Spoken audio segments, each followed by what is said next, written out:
మరో breaking news చూస్తున్నాం. గుజరాత్ లో మంత్రి నారాయణ బృందం రెండో రోజు పర్యటన కొనసాగుతోంది. ఉదయం గ్యాస్పూర్ లో Jindal solid waste management plant ని మంత్రి నారాయణ సందర్శించారు. ఘన వ్యర్థాల నుంచి విద్యుత్ పేపర్ బ్లాక్స్ తయారు చేసే విధానాన్ని మంత్రి అధికారులు పరిశీలించారు. ప్రతిరోజు పెద్ద ఎత్తున వస్తున్న ఘన వ్యర్థాలను డీకంపోజ్ చేసే విధానాన్ని అధికారులు వివరించారు. అహ్మదాబాద్ లోని నరేంద్ర మోదీ స్టేడియాన్ని మంత్రి నారాయణ పరిశీలించారు.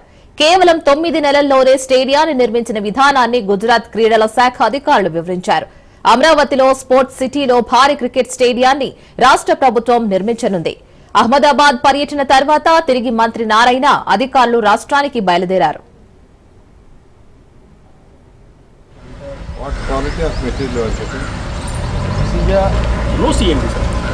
From the house, from various construction activity which are continue in the city, we are collecting and transferring to them.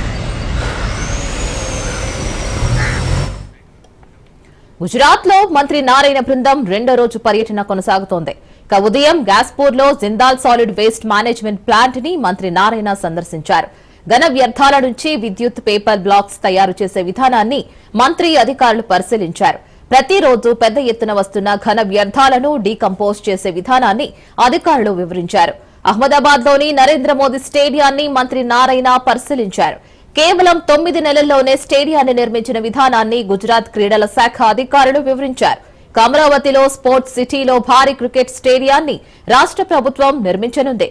Ahmedabad పర్యటన తర్వాత తిరిగి మంత్రి నారాయణ అధికారులు రాష్ట్రానికి బయలుదేరారు.